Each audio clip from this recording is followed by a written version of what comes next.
कही महाराज।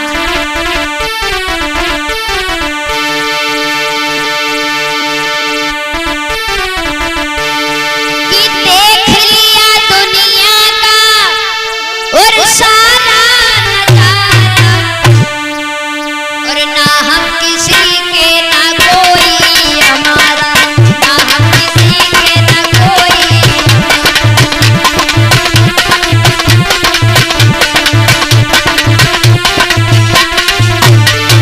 जवाब दिया पिताजी, लौट जाओ, लौट जाओ।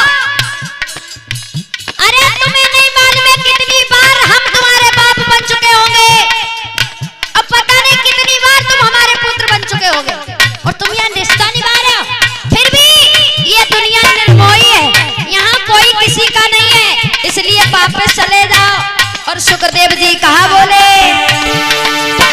अरे देख लिया दुनिया का सारा नजारा, ना हम किसी के ना कोई हमारा।